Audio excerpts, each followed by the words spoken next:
मुझे खेद है पुत्र, मुझे अत्यंत खेद है कि महाराज प्रहलाद जैसे न्यायप्रिय राजा और महान विष्णु भक्त का पुत्र अपने पिता के मार्ग से विचलित हो गया। यह दुख की ही नहीं, लज्जा की भी बात है। एक युवराज ने अपने अधिकारों का दुरुपयोग करके एक ऋषि पुत्र का अपमान किया है। एक बार तो मैंने भी सोचा कि उसके राजबल का उत्तर उसे अपने तपोबल से उसे उसी स्थान पर दे दूं। किंतु पिताश्री, मैंने संयम से कार्य लिया। संयम और धैर्य ही ऋषिगण की विशेषता है पुत्र। शक्ति और अधिकारों में राजभवन से कम न होते हुए भी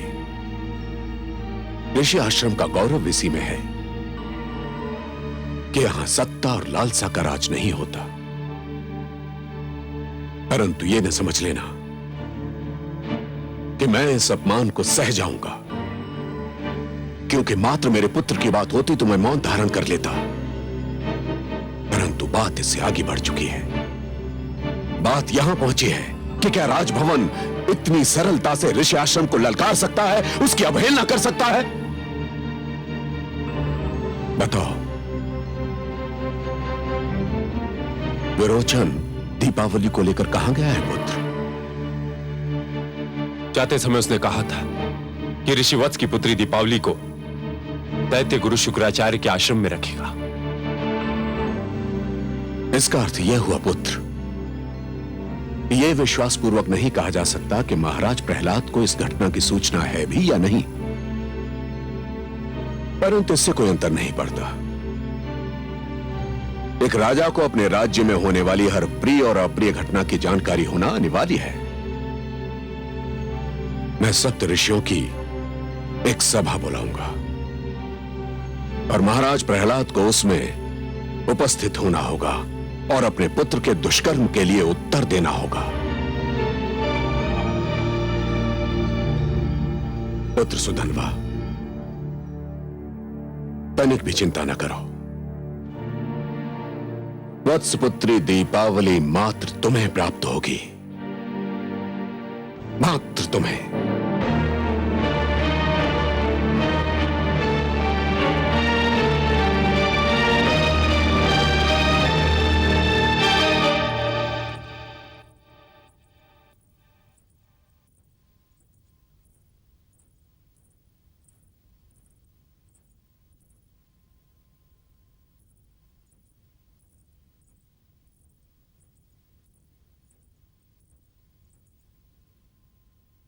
महाराज, स्वामी। क्या हुआ महारानी? क्षमा करें महाराज, मैंने आपको गहरी नींद से उठाया। पर महाराज, बात ही कुछ ऐसी है। क्या बात है? महाराज, एक तपस्वी पधारे हैं और वे आपसे इसी समय मिलने का हठ कर रहे हैं। मैंने उन्हें बहुत समझाने का प्रयास किया कि भेंट भोर होने पर ही संभव है, पर वे नहीं माने महाराज। यदि कोई तपस्वी आधी रात को हमसे मिलना चाहता है तो कोई असाधारण कारण ही हो सकता है। और देवी, तपस्वी और ऋषि का स्थान बहुत ऊंचा होता है। वे हमारे राज्य के कर्मचारी नहीं हैं जिन पर कर्मचारियों के नियम और विधान लागू किए जा सके। वे किसी भी समय हमसे मिलने का अधिकार रखते हैं। तो स्वामी, उन्हें यहाँ आने की अनुमति दे दी जाए? नहीं, मैं स्वयं उनकी सेवा में जाऊंगा।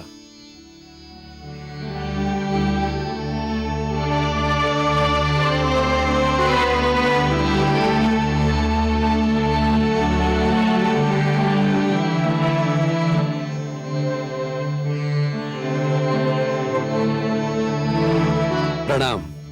हे ऋषिदेव, प्रहलाद के राजभवन में आपका स्वागत है। यशस्वी भव। आधी रात में आने का कारण मैं इसलिए नहीं पूछ रहा हूं कि मुझे आपके आने से कोई कष्ट हुआ है। केवल इसलिए पूछ रहा हूं कि आपको स्वयं यहां आने में कष्ट हुआ होगा। मुझे सप्तऋषि गण ने आप तक एक संदेश पहुंचाने का आदेश दिया है। क्या आज्ञा है सप्तर्षि गण की? वो चाहते हैं कि कल प्रातः धर्म क्षेत्र में आयोजित उनकी सभा में आप उपस्थित हों। मेरा सौभाग्य। पर कोई विशेष समस्या है? वे आपसे कुछ प्रश्न पूछना चाहते हैं। ऋषिदेव, यह मत समझिएगा कि मैं अपने अधिकारों का प्रदर्शन कर रहा हूं, किंतु यदि आप यह बता सकें कि सप्तर्षि किस विषय में प्रश्न पूछना चाहते हैं तो मुझे प्रसन्नता होगी। महाराज, मुझे जितना ज्ञात था और जो बताने का आदेश दिया गया था वह सब मैं कह चुका हूं। इसके आगे स्वयं मुझे कुछ ज्ञात नहीं। सप्तर्षि गण से मेरा प्रणाम कहकर यह कह दीजिएगा कि उनकी आज्ञा का पालन होगा। मैं उनकी सभा में अवश्य उपस्थित रहूंगा। धन्यवाद महाराज। यशस्वी भव।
यशस्वी भव। हे सप्तऋषियों, आप ज्ञान के साथ आकाश हैं, विद्या के साथ सागर हैं। हर वो व्यक्ति आपकी महानता को पहचानता और मानता है जो ज्ञान और विद्या के शब्दों से परिचित है। अपने तुच्छ सेवक प्रहलाद का प्रणाम स्वीकार करें। स्थान ग्रहण करें राजन।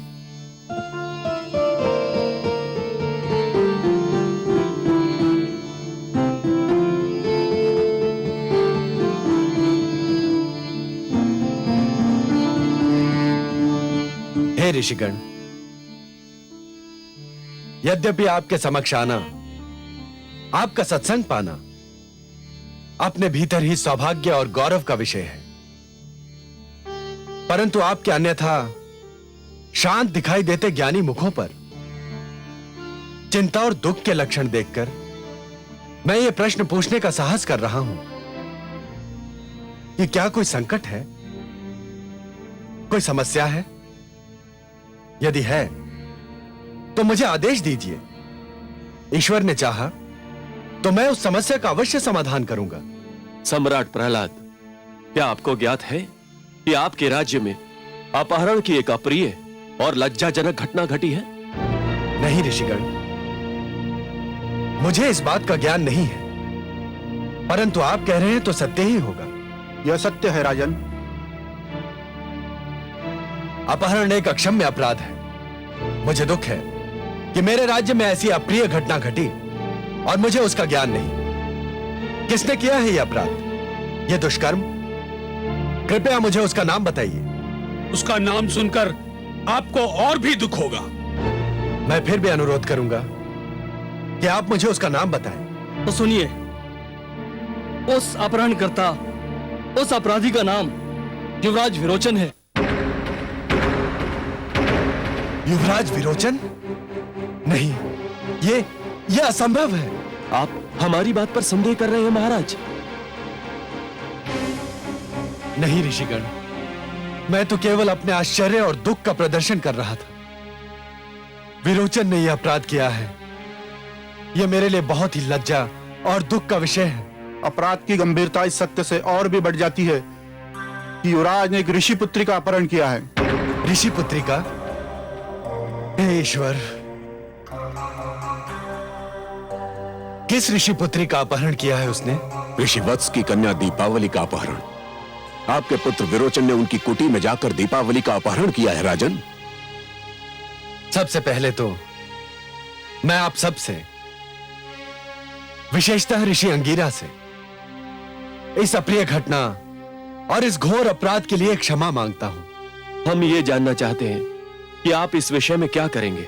हे ऋषिगण, मैं आपको आश्वासन देता हूं कि मेरा न्याय एक सामान्य नागरिक और युवराज में भेद नहीं करता।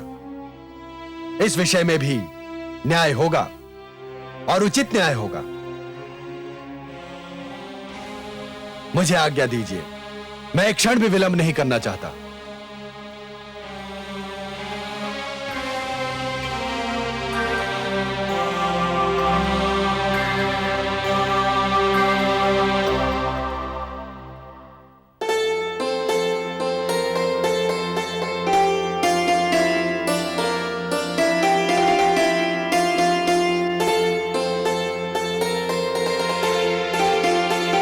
पुत्री,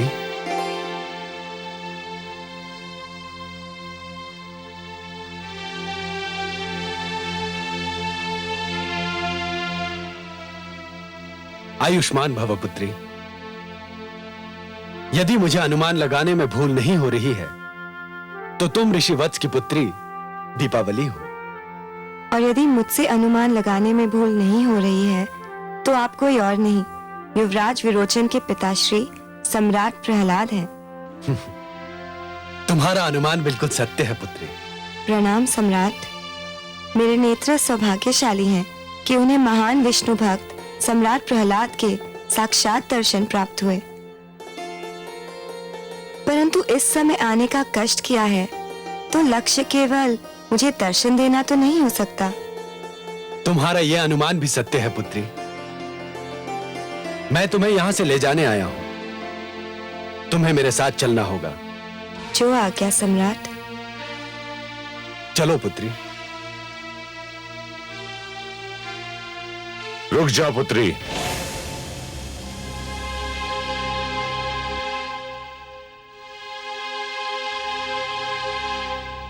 मुझे खेद है महाराज, आप दीपावली को यहां से नहीं ले जा सकते। क्यों गुरुदेव, आपको क्या आपत्ति है? देवी दीपावली मेरे पास युवराज विरोचन की धरोहर है और मैं युवराज की अनुमति के बिना इसे यहां से नहीं जाने दूंगा।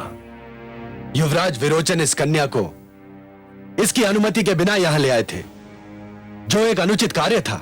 कदापि अनुचित नहीं था। विरोचन युवराज होने के अधिकार का प्रयोग कर इसे यहां ले आया था और मैं अपने राजा होने के अधिकारों का प्रयोग करके इसे यहां से ले जा रहा हूं। और यदि मैं इसे यहां से ना ले जाने दूं तो मैं अपने शिष्य धर्म से मुंह मोड़ने पर विवश हो जाऊंगा गुरुदेव। अर्थात मुझे दुख तो होगा कि जिस गुरु के चरणों में बैठकर मैंने शस्त्र विद्या सीखी थी, उसी गुरु के विरुद्ध मुझे शस्त्र उठाना पड़ेगा। अच्छा, मुझे बड़ी प्रसन्नता हुई अपने योग्य शिष्य से ये बातें सुनकर, किंतु मेरा उत्तर भी सुन लो। मैंने जिस योग्य शिष्य को युद्ध नीति सिखाई थी, मैं उससे युद्ध करने पर विवश हो जाऊंगा और इसका मुझे कोई दुख नहीं होगा।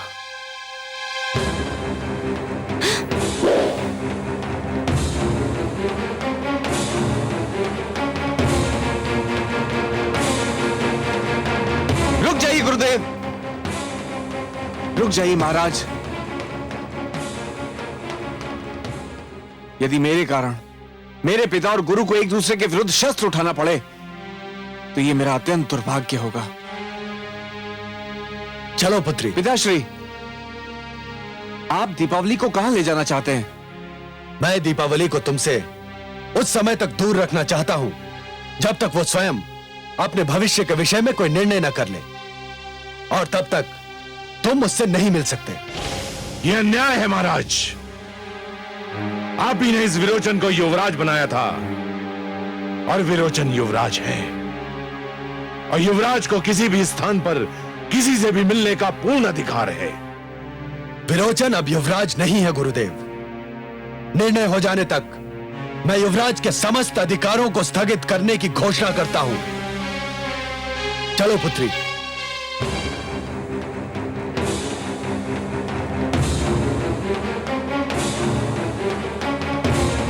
दीपावली,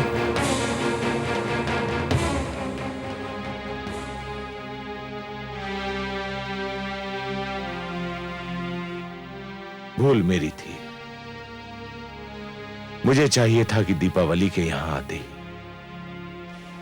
उसके संग तुम्हारे 7 फेरे करवा देता, परंतु तुम चिंता मत करो वत्स, दीपावली तुम्हारी है और तुम्हारी ही होकर रहेगी।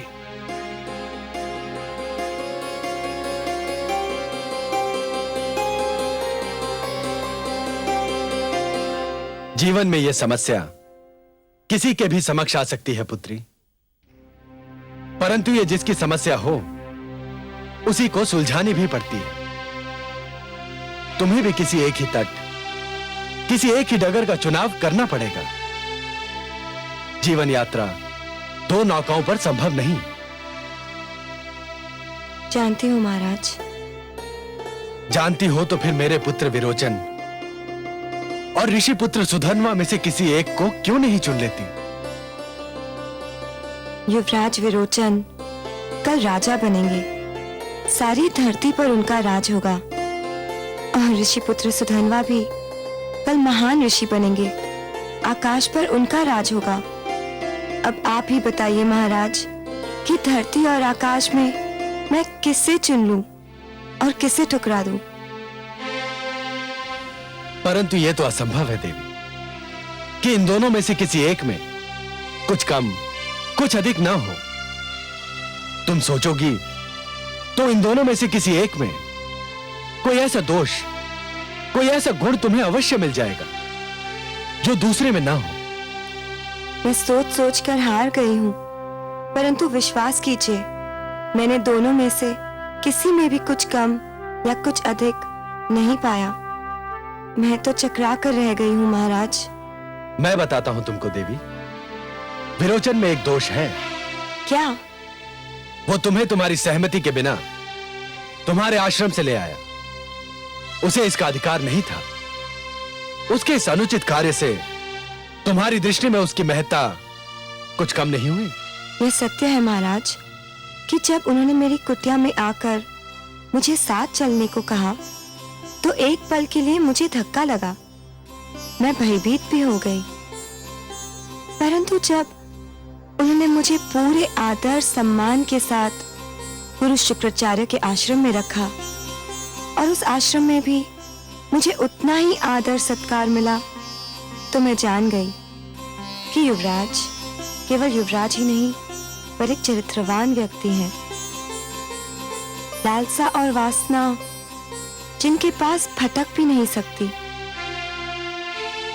मैं उनके चरित्र से प्रभावित हूँ महाराज। तो फिर सुधन्वा को भूल जाओ। यह भी तो संभव नहीं है महाराज। उनकी परछाइयां भी मेरे मन आंगन का पीछा नहीं छोड़ती। यह तो बड़ी जटिल समस्या है देवी, परंतु इतना जान लो कि तुम्हारे अतिरिक्त किसी के पास इसका समाधान नहीं। मुझे नहीं लगता कि इसे सुलझाने में कोई भी तुम्हारी सहायता कर सकता है, और यदि कर सकता है तो मुझे बताओ, मैं स्वयं उसका प्रबंध करूंगा। मेरी सहायता केवल मेरे पिताश्री कर सकते हैं महाराज। वो कैसे कर सकते हैं तुम्हारी सहायता? वे ज्ञानी हैं, महापुरुष हैं, ऋषि हैं। मैं उनके समक्ष अपनी समस्या रखूंगी और फिर वे जिसका भी हाथ थामने का परामर्श देंगे, मैं आंखें बंद करके उसे स्वीकार कर लूंगी, क्योंकि मैं जानती हूं कि वे जो भी निर्णय करेंगे उसी में मेरा भला होगा। पिता के लिए तुम्हारे विचार सुनकर मुझे बहुत प्रसन्नता हुई। एक अच्छी पुत्री ही अच्छी पुत्रवधू बन सकती है।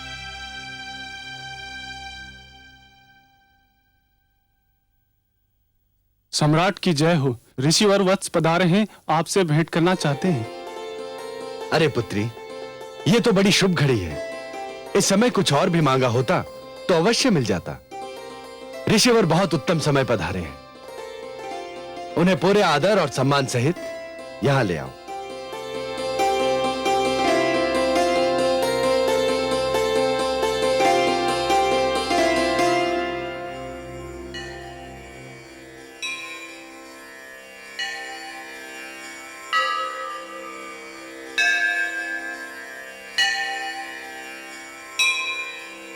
आपके आने से राजभवन पावन हो गया ऋषिवर।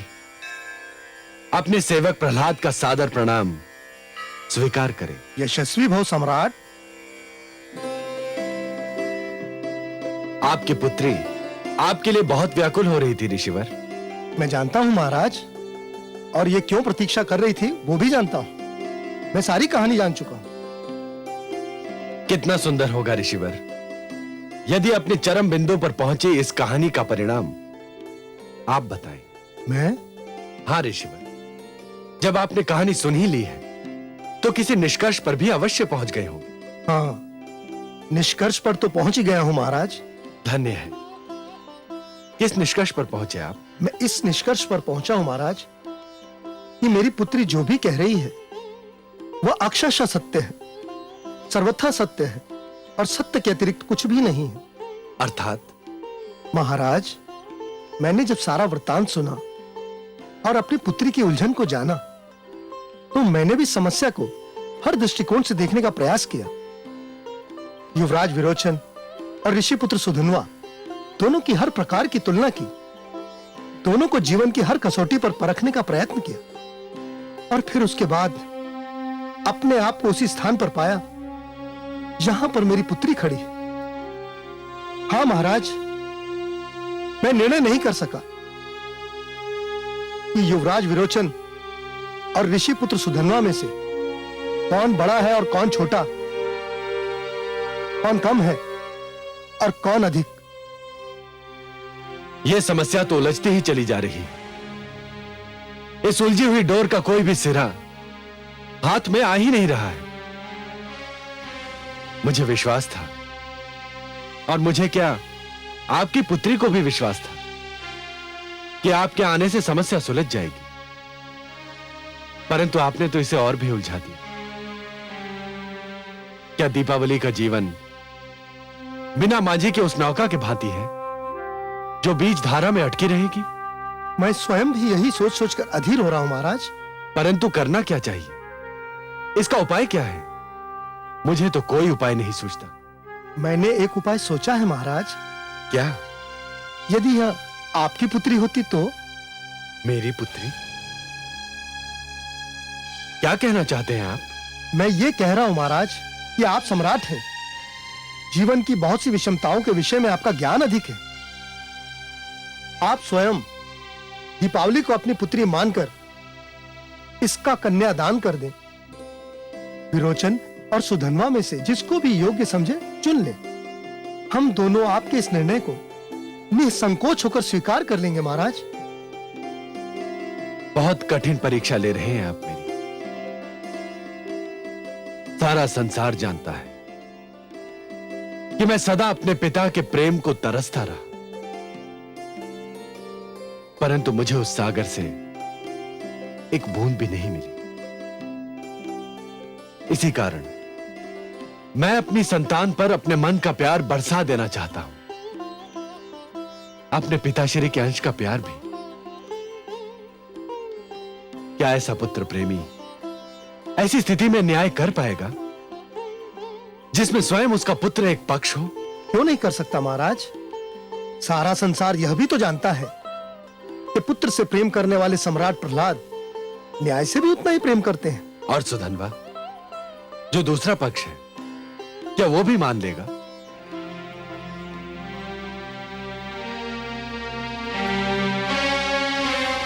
सुधन्वा सोचेगा, और ठीक ही सोचेगा, कि यदि मैंने अपने पुत्र के पक्ष में निर्णय दिया तो वो पुत्र प्रेम के कारण दिया हो, न्याय प्रेम के कारण नहीं। यदि मुझे समस्या को सुलझाना है तो सुधन्वा के सहयोग के बिना संभव नहीं। मुझे सुधनवा के पास जाना होगा, अभी इसी समय।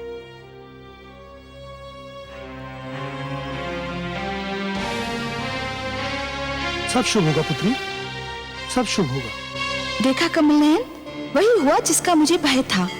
दैत्य गुरु शुक्राचार्य की दी हुई शिक्षा अपना रंग दिखा रही है। परंतु आपको भय क्यों लग रहा है महादेवी? मुझे भय इसलिए लग रहा है कि ऋषि अंगिरा ने ये निर्णय लेने का भार पुत्र प्रहलाद पर डाल दिया है कि सुधनवा और पौत्र में अधिक श्रेष्ठ कौन है। अपने अपने क्षेत्र में दोनों ही श्रेष्ठ हैं। एक महान तेजस्वी ऋषि है तो दूसरा उतना ही महान योद्धा है। पुत्र प्रहलाद इतना कठिन निर्णय कैसे ले पाएगा? हाँ महादेवी, निस्संदेह ये निर्णय बहुत कठिन होगा, परंतु ये एक अवसर भी तो है पुत्र प्रहलाद के लिए ये जानने का कि पिता प्रहलाद और राजा प्रहलाद दो भिन्न भिन्न व्यक्तित्व हैं। जिस प्रकार योग्य तोल के लिए तुला के दोनों पलड़ों का संतुलित रहना आवश्यक होता है, उसी प्रकार प्रजा का न्याय करते समय राजा का भी संतुलित होना बहुत आवश्यक होता है महादेवी। सिंहासन पर बैठने के उपरांत एक राजा को यह जान लेना चाहिए महादेवी कि अपने परिवार और अपनी प्रजा के साथ उसका संबंध एक समान है। वो ना तो किसी का पिता है, ना किसी का पुत्र और ना ही किसी का भ्राता। यदि पुत्र प्रहलाद को इतिहास बनाना है महादेवी, तो उसे अपने निष्पक्ष न्याय का प्रमाण देना होगा। आप तो बस अपने पुत्र प्रहलाद के विवेक पर विश्वास कीजिए। देखा तुमने आश्रम और तपोवन का प्रभाव पुत्र। महाराज प्रहलाद को विवश होकर गुरु शुक्राचार्य के यहां से दीपावली को ले जाना ही पड़ा। तो अब दीपावली कहां है पिताश्री? चिंतित होने का कोई कारण नहीं है पुत्र, वो सुरक्षित है। वो महाराज प्रहलाद के निजी अतिथि गृह में है। परंतु अब देखना यह है कि न्यायप्रिय महाराज प्रहलाद अब क्या निर्णय लेते हैं।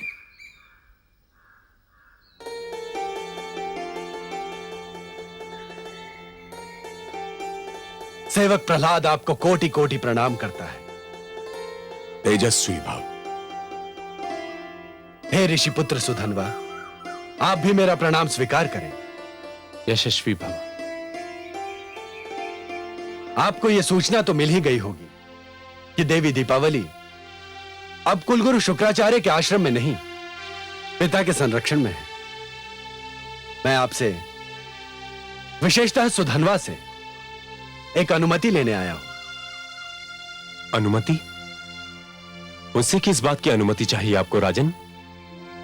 ऋषि वत्स ने अपनी पुत्री का भविष्य मेरे हाथों में सौंप दिया है। मैं कुछ समझा नहीं राजन।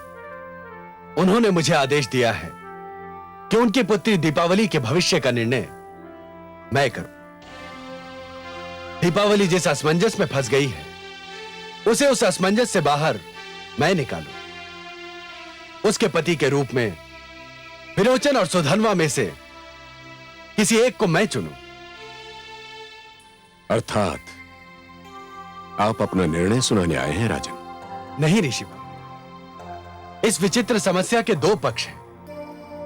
एक मेरा पुत्र युवराज विरोचन और दूसरा आपका पुत्र सुधनवा। न्यायाधीश बनने के लिए मुझे अपने पुत्र की अनुमति की आवश्यकता नहीं है, क्योंकि वो मेरा आज्ञाकारी पुत्र है। ऋषिवर, मुझे आवश्यकता है आपके पुत्र सुधनवा की अनुमति की, क्योंकि वो दूसरा पक्ष है। उसकी अनुमति के बिना मैं न्यायाधीश का दायित्व स्वीकार नहीं कर सकता। महाराज, जिस समस्या में एक पक्ष आपका पुत्र है, क्या आप समझते हैं ऐसी स्थिति में आप निष्पक्ष न्याय कर पाएंगे? यह तो विश्वास है कि न्याय कर पाऊंगा। यह विश्वास नहीं कि उसे दोनों पक्ष न्याय मान ही लें। दीपावली एक है, उसके प्रेमी दो हैं।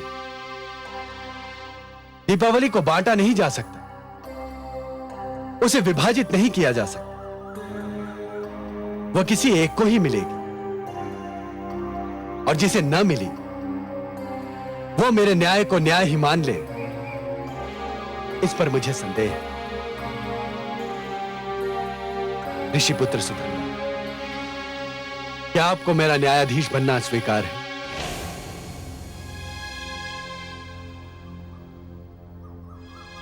महाराज प्रहलाद, आपका प्रस्ताव मानने के अतिरिक्त मेरे पुत्र के पास दूसरा मार्ग बचा ही नहीं है। नहीं ऋषिवर, यदि सुधन्वा नहीं चाहेगा तो मैं कभी बीच में नहीं आऊंगा। किसी और को यह कार्य सौंपने का प्रयास करूंगा।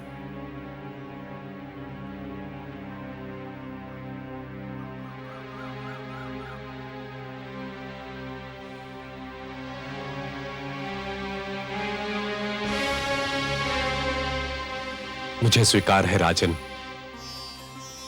मैं अपना जीवन भाग्य आपके हाथ सौंपता हूं। तो मैं ये समझूं कि आप मुझे स्वेच्छा से अनुमति दे रहे हैं? जी राजन, मुझे आपका न्यायाधीश बनना स्वीकार है। अब मुझे आज्ञा दे ऋषिवर। प्रणाम। आयुष्मान भव। प्रणाम ऋषिपुत्र।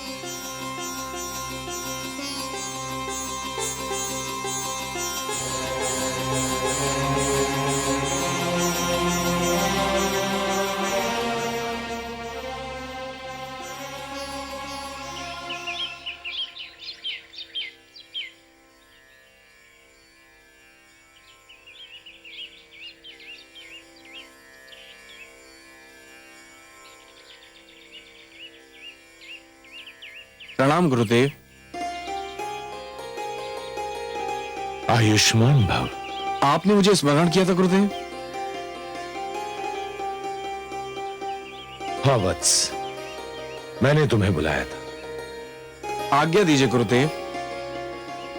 महाराज प्रहलाद ने दीपावली को तुम्हारे लिए या ऋषि पुत्र सुधन्वा में से किसी एक को चुनने का निर्णय अपने हाथों में लिया है। महाराज अपनी न्यायप्रियता के लिए जग प्रसिद्ध है, इसलिए मुझे चिंता हो रही है। इसमें चिंता की क्या बात है गुरुदेव? मुझे यह चिंता है वत्स कि वो केवल यह सिद्ध करने के लिए कि वो न्यायप्रिय है और तुम उनके पुत्र हो, कोई निर्णय तुम्हारे विरुद्ध ना दे दें। तो मुझे क्या करना चाहिए गुरुदेव? मेरे मस्तिष्क में एक योजना ने जन्म लिया है वत्स। अब तुमको नीति का आश्रय लेना।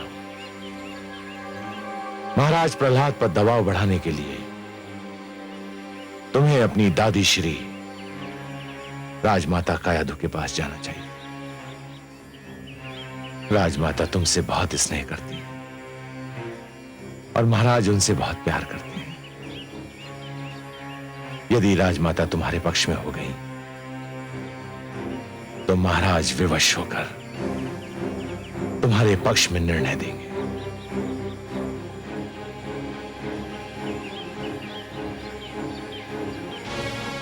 जो आज्ञा गुरुदेव।